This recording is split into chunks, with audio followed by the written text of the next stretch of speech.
Oh my. Really? Okay. So, something has arrived for the business.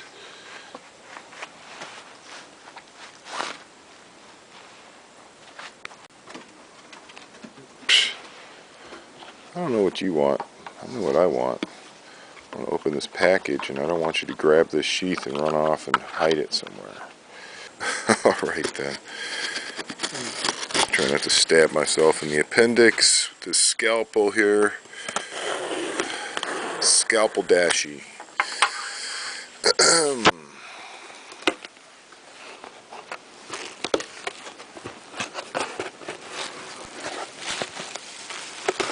It's like 33 right now. Real nice. Real nice.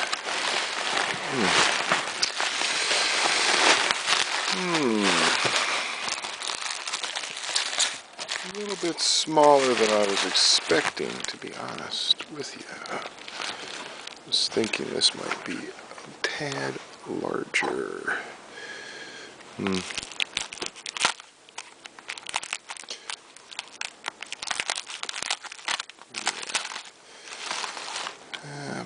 This knife is still pretty much blazingly sharp to the point where it scares me.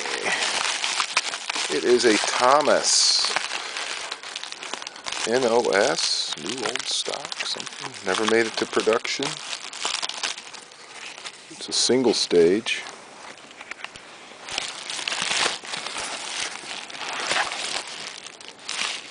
Nice. Oh, this is going to be perfect, so I can make myself a little base. Probably looks like 32s.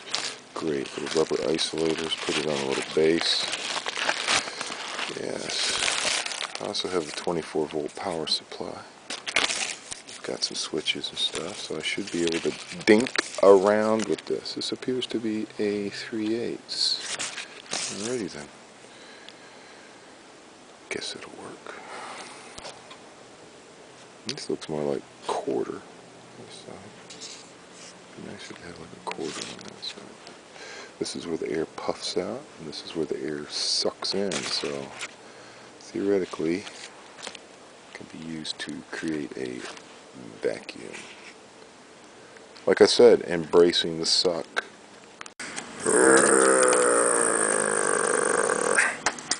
All right.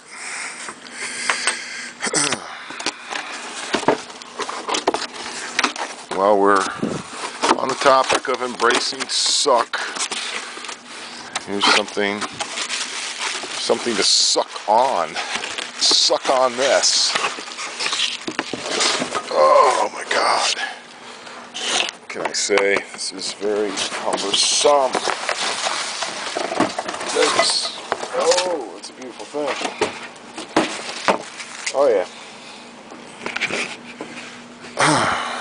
So, in brief, vacuum chamber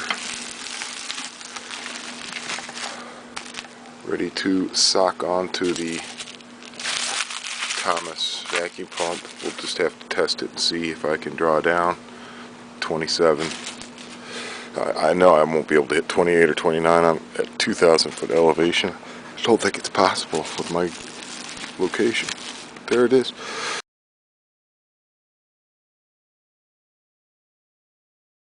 Made this last night. It's a vacuum pump.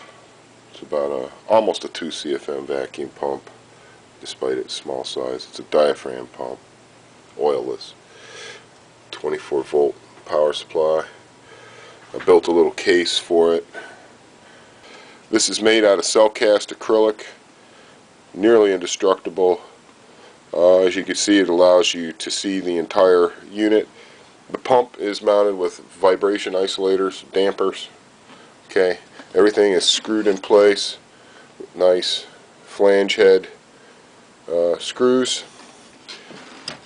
This is my case design. I've done this before. This is my trapped tube style case. It's really nice. It's a very simple, easy way to get into the side of it. All you got to do is just take one plate off. You can get right into it. It's got a cleaned up, an EMI filtered power inlet. It's got a switch that has like a removable key. If you take that out, then the switch doesn't work. Okay, and if you put it in, then the switch does work. Okay, that's a nice aluminum plate there that I hand formed over it. This is a Thomas. I think it's a 6025 SE 24 volt DC. It's a 24 volt power supply. Everything I bought was new, nothing used here. Let me go ahead and plug in the, as you can see, I got my little maker's mark on there. Let me go ahead and plug in the power supply. You can hear how it runs. It's just like a gigantic aquarium pump. It's a diaphragm pump, which is what most aquarium pumps are. So once you had this hooked up to an airline, like let's say you had a great big aquarium and you needed to have a really nice reliable supply of air, this would work. If you needed to have some suction for some reason, not sure what you'd be using it for, maybe for vacuum bagging for storage. This could probably be a good vacuum bagger for storage. Suck the air right out of something right away. This produces about 11 inches of mercury when you put a vacuum gauge on it. Okay, that's about how much it's producing.